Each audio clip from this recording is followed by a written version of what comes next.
This is a Power 98.7 podcast. Now we're talking. Subscribe to Power 98.7 podcasts in iTunes or wherever you get your podcasts. There's more on power987.co.za. I was doing research in preparation for this interview here. I realized that you can actually become an investor without even owning a property.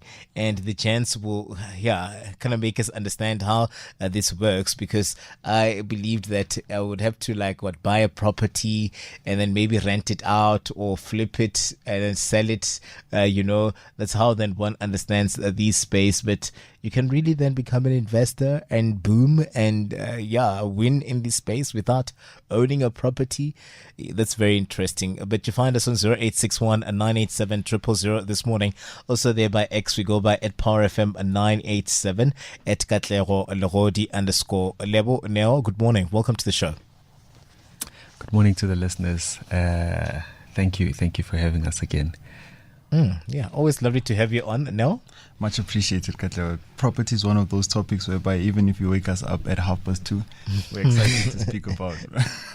I'm always excited to have you guys on, especially today that we'll get to understand the work that you're doing at length, because some people would say that it's a job that never sleeps, right? It's business. And business, you'd find people saying that even when I'm sleeping, I'm not sleeping. I'm thinking of a deal. I'm thinking of something that would be happening. I'm closing something. So you're constantly working even though you're not working. Same as this space. And one would think that, it's a matter of me saying, and then I buy a property and then I sell it. I buy another one, I sell it. But it's not an easy one. To take us through this space. And there are different elements to these because you can buy and stay and occupy, and maybe when you're tired, sell. But there are those that buy just for the sole purpose of not moving and not occupying that space at all. And then you'd hear them saying, me stay here, nah, never, because that's not what they want.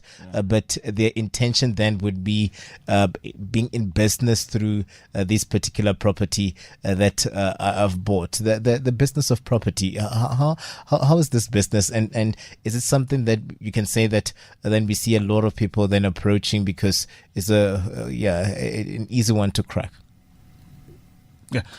From my side, man, the property industry is really exciting from a perspective that how do I figure out how to actually get the maximum outcomes from a particular property, right? Now, a lot of people have this misconception that you can never go wrong with property. And which is why most of our content, I remember the last time you were saying that, guys, it can't always be bad. There has to be something good about it, right? So the reason why we're also pushing the bad side is that so that when people go into property, they understand what they're putting themselves into. Now, we work on a daily basis with people consulting with us, asking that, guys, is this the right place to be? Now, there are a lot of people, at the same hand, there are also a lot of people that are crying to us that, guys, I've bought 3 properties. They're all running cash flow negative and I've been retrenched at work. So now I have to sell these properties or else they're going to be repossessed by the banks. And now only to find out that these properties are actually bought way above market value. And now be it that it gets repossessed or they sell the property, they have to come to terms that they are actually going to be making a loss on the property. Hence, we are trying to balance the two. That how do we give out content that this is actually possible, but at the same hand also show the other side that it's not all best that I can just buy any property today and it will make money. So it's a somewhat of an environment that will need you to take a lot into consideration in terms of what you're putting yourself into. Can it ever be a smooth one? Have there been instances whereby I would say Katlego, and then I buy my first property and already, man, it's a boom, and then you find me maybe in a couple of months' time already approaching you to say, hey guys, I'm buying my second property, or things are moving in a way that maybe I had not expected it. And for someone else, then it can be like that. You find yourself really then having bought the property, the market values way over, and then you find that you are retrenched circumstances, and then you're left with a burden, and you had not anticipated this. Things were nice, and you were like, I'm turning into a business person now, on top of being just a 9-to-5er. I'm an entrepreneur. I've got 4 properties under me, and then you find that now they are actually costing you more to keep those properties or not. Good news stories, bad news stories, balance. It depends on really how then one is received by this space. Yeah. I wouldn't say that it would always be smooth, even for the people that are seasoned, right? Because again, it's what you know. And now looking at what property then offers is that the conversation that we had is that once you know a whole lot of things, Katlego, is that you can take advantage of certain situations and not necessarily taking advantage of people. But for instance, we know people that don't own properties, however they're making money from it. You find out that this person is making more money than the landlord is actually making. So it's again understanding the market and also understanding where the need is. Because we know someone who understands that, okay, landlords are afraid of dealing with tenants, but they know where to get the tenants. So they'll be like, you know what, I'm charging 1,500. So they're dealing with a tenant on a day-to-day basis. So you're a middleman of some sort. That's it. And so it goes back then to what you want to get out of what this space, what you would want to approach it in a sense of saying, I want to buy to stay in, I want to buy to sell, I want to buy to flip then sell later. So there are different motivations and ways of approaching these space. Is it an all encompassing under the same umbrella kind of a situation, or you have people with different motivations as to why they go into this space? Yes. So as we say that with property investing, it's not a one size fits all. We need to understand that what is your situation right now and what would grow your finances to get to a point whereby you want, right? So now when you're looking at something that you said right now, flipping, in terms of you buying a property low and then reselling it.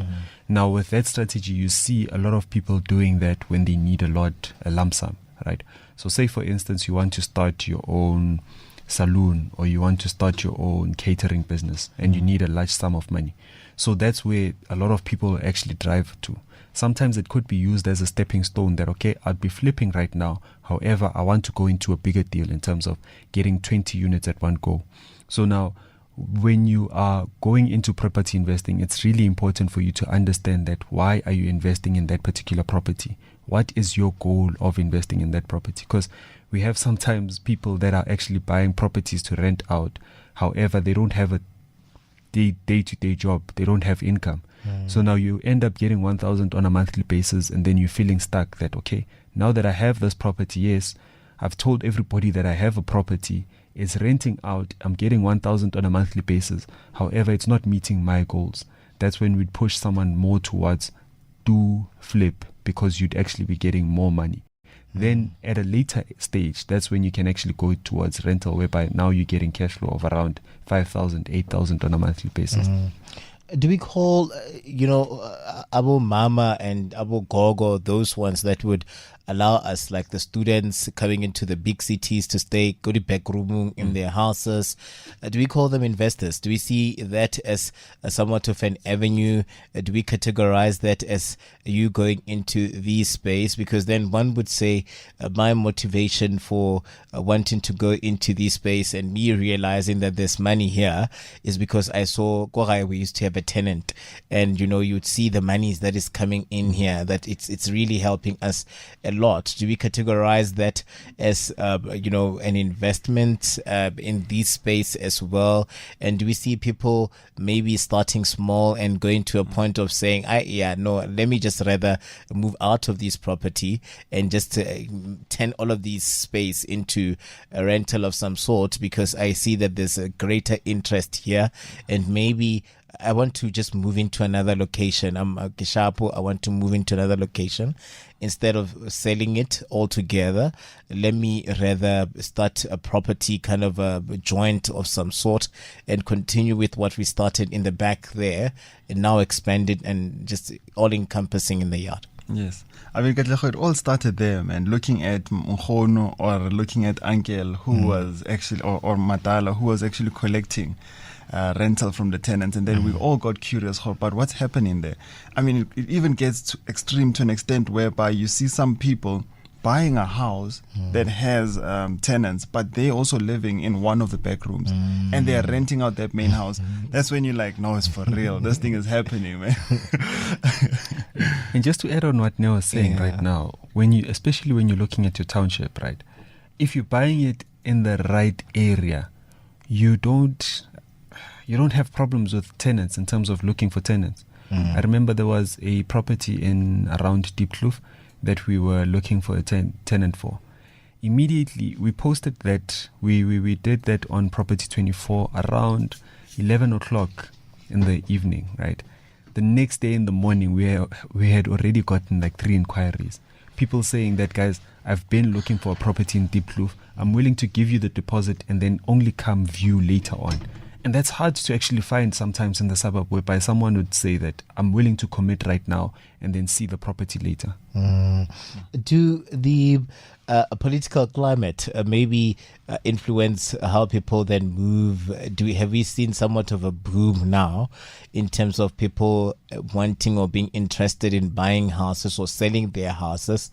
Do we see shocks coming from some of the events that would tend to happen that would have an influence on this market? Do we see people also maybe going into this space because they literally have gotten that large sum of money from a retrenchment or some sort, and then they're like, this is how then, because of the fact that the event would be the economy that is not doing well, and then it would have not accommodated me, and I would find myself having been served with that Section 189, being retrenched, and I take that money and I start a smaller space, and I hope that it will develop and maybe position me for the better in the long run. Are we seeing some of these things being, influenced by where we find ourselves?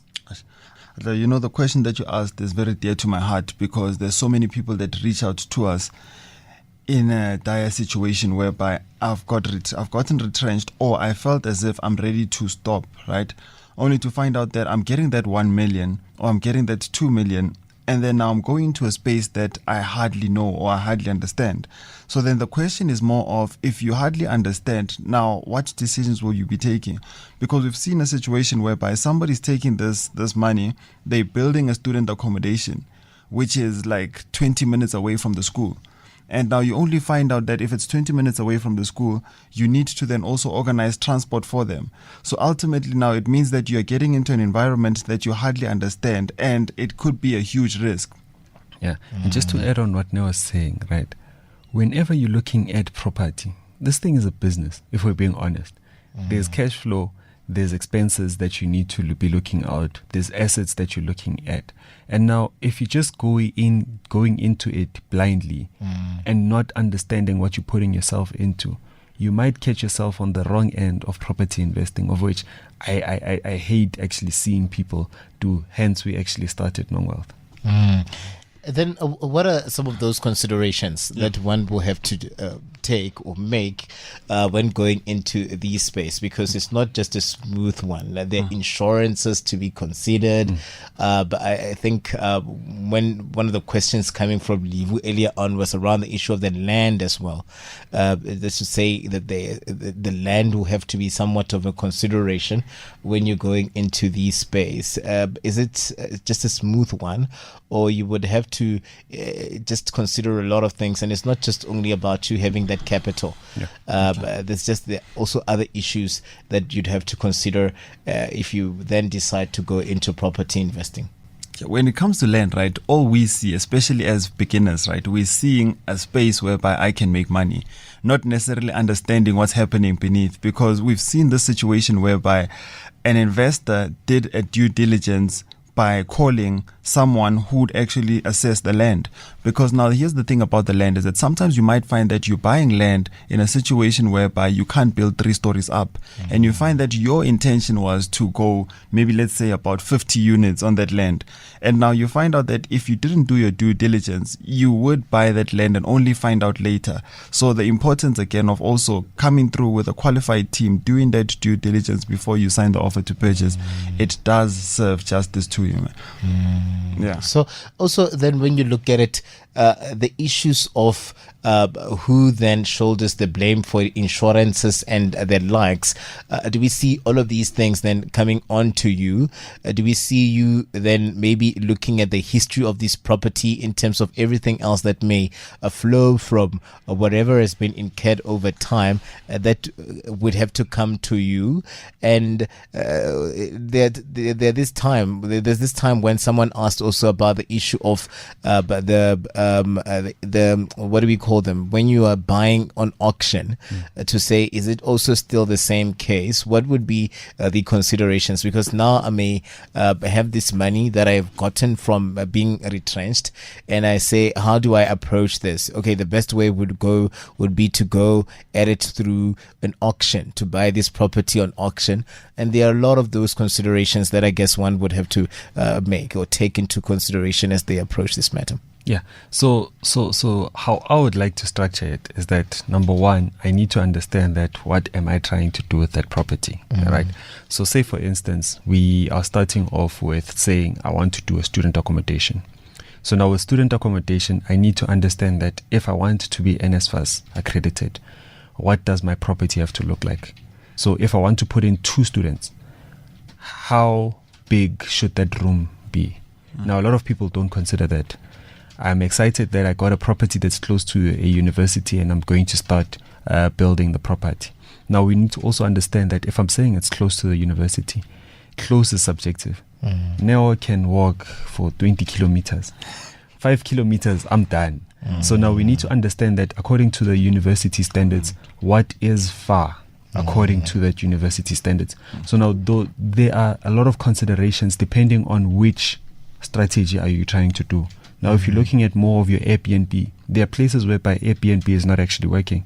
So now, if I'm just saying that I want to do Airbnb and I'm just buying a property, I'll see later on, you end up being at the back foot in terms of how do you actually implement that strategy on a property that doesn't actually work for that strategy. Let's talk about what we were discussing off air, this matter of you buying a property. That one got you excited. Being an investor without you owning a property. Maybe let's start it from there, and then would go into issues of subletting and the likes, because I just got fascinated to say, so we can have a lot of owners of the same property, but not being the owner actually when there's the actually main owner of the property. And I may be answering to you only to find out that you're not even the owner of this property, but you're coming here bossing up, saying you want rent. So let's talk about all of these considerations, but also looking at the fact that it all then flows from you being an investor. Yeah. You know, it does happen, as we did mention. It's about being creative and understanding supply and demand and the gaps within the market. So with one of our experiences as we assisting people to rent out the properties, we listed a property, and then we got a call from someone saying that, guys, I'm not interested in being a tenant. What I want to then do is that I will give the landlord the 7,000, but then what I will be doing is that I'll be subletting it. So then the lease agreement, of course, will be different in this case. It will be in a situation whereby it's between the landlord and the person, the entrepreneur in this case. Now, the thing is, a lot of people get excited in terms of, yes, I want to do this without owning the property. But you really also need to understand what's on the other side. Because if you are sitting down and saying that, 1,000 a day, 1,000 times 30, I'm making 30,000, and then I only have to give this person 7,000. But also understand in terms of the seasons, because sometimes you find out that there's nobody booking your place. Now the question is that, do you have that 7,000 to give the landlord? Because from his side, he's not hearing any stories in terms of were they bookings or not. So there are those inherent risks that you have to then take into consideration. But do we see it working? If maybe approached in a way that and how does it work? Do I know that you are also subletting as well, or is there a different contract now whereby then there's a contract between Katlego and Neo? and then from Katlego and Neo, and then the Neo decides to bring in Lebu, and then there's now another contract between Neo and Lebu. And does Katlego have to know about the fact that there is this arrangement that is being done between Neo and Lebu, where my property is concerned? Because at the end of the day, it's still my property. Yeah. So when it comes to that, contracts are very important. That's where your lease agreement comes in. So we see a lot of people having a one-page lease agreement and it doesn't cover that. So remember, if something is not covered in the lease agreement, we are just saying that it's just open field. So you could do it. I didn't break any law. Because if you are saying that I can only speak on this mic, that's what I'm obliged to. But now, if someone says that you can speak on any mic, then if I sit on your chair, it doesn't make a difference. So now it's the same thing with your lease agreement. So your lease agreement, there's a part whereby it states that you can sublease on the property. Now, if that is saying that you can sublease on the property, then you could do that. But now with some leases, we say that you cannot sublease on the property. We even go to extent of saying that you can only have 3 people on the property. Because now sometimes you find out that someone subleased the property, then they went to subdivide the property. So now in every room, there's a different person living in your property. So now in the dining room, there's someone living in the in the bedroom, there's someone living in there. So those are the things that we need to actually consider. That is it on the contract? And some people actually do that. Some entrepreneurs do that, whereby they go to a owner and say that I will take on the rent, and then they talk or negotiate with the owner that, okay, I'll pay you the 7,000 on a monthly basis. However, I want to find people to put into this property. And with some owners, they do actually accept that. So now it would be up to you as the entrepreneur that how do you actually get people in the property? This actually also works with selling properties, right? When you have your installment sale agreement, whereby we are saying that Neo's the owner of the property. I negotiated Neo to 400,000. I get Cat, and then I say that I'm selling the property at 600,000. Now, in that way, I'm the one that's going to be getting the difference between what Neo and your amount was. And does it become tricky then to change names or all of these things? Because, you'd find that someone was staying here, it's still in someone's name and all of that. Do you find you, or as a person that is going into this space, having to take all of these things into consideration as well? Yeah, so what will happen is that's why you need that lawyer. So what the lawyer will do with what Lebu mentioned and also changing the names is that it's going to go to Lebu's name, and then immediately after it goes to Lebu's name, it's going to go to the new owner, which is you. So it's not necessarily something impossible, but the lawyers know how to deal with that when it comes to changing of ownership, man. And also just a quick one, right, with what you mentioned about the creativity in the space. With student accommodation, what we recently saw is that there's a student that approached one of our clients that was like, guys, I'll get tenants for you. Our client needed like 10 tenants, right? And she literally went to knock door to door saying that, guys, there's a nice property. This is how it looks. It's even renting out cheaper than this. She filled that place within a week. Yeah. And they are charging you 1 month's rental. So you find out that the lady made, let's just say 4,000 times 10. Yeah. So creativity, I guess. it goes back to that you have to be creative for you to make it within this space. But just before I let you go, would you encourage people to go into this space? Is there joy, within this space? Is it a stressful field whereby everyone would tell you that, man, it's entrepreneurship. As an entrepreneur, but you never know. Sometimes wapopa, sometimes haupopi. But would you encourage someone to say that, listen, there's so much added value with you going into this space, especially if you are one person that is a liker of things or a liker of property? Is it one space that you can encourage one to go into? 100%. I would say that I'm even biased towards property investment, looking at any other investment. Now, you look at the stats whereby they're saying that most millionaires get there by being property investors or through property investing. So I would say that with the right team, it makes everything so much easier. if you know that Neo is the one that's going to be finding me a deal, and then I'm going to be getting someone that will be managing the tenants, in that way I am not actually involved. My only thing is finding that deal, and then they will deal with putting in tenants and then making sure that my tenant is actually looked after. Cash flow is king, and you can only get it if you know what you're doing, and that's through property. And Levo mentioned there that they say, you can be a millionaire. If I'm thinking, okay, no, well, this guy's a millionaire, guys. These guys are millionaires, but guys are really, really lovely always speaking to you. How do we channel people your way? Do you guys sometimes maybe have these master classes whereby you can have someone breaking all of these things down to say, if you want to crack this space, if you need to be a property ninja and you want to win at all costs, these are some of the things that we offer. Can we channel people your way?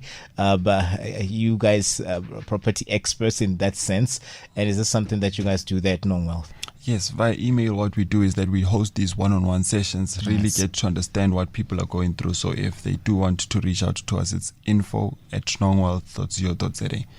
And it's not only those that want to go into this space, also those that want to sell or anything else that has to do with property. Yeah. It's your one-stop shop. Yeah. Non-Wealth. A tag. That's the line. Your one-stop shop. Non-Wealth. An advert. Right there, guys. Thank you very much for coming through. It's always lovely. I'm hoping that people will take up the opportunity to reach out to you guys and get a sense of the amazing space that is that of property. And the gents are saying that they would encourage you to go into it. But they were frank as well to say it's not an easy space. You'll need to be creative. You'll need to love the space. And slowly but surely, you'll make those millions. Let's break.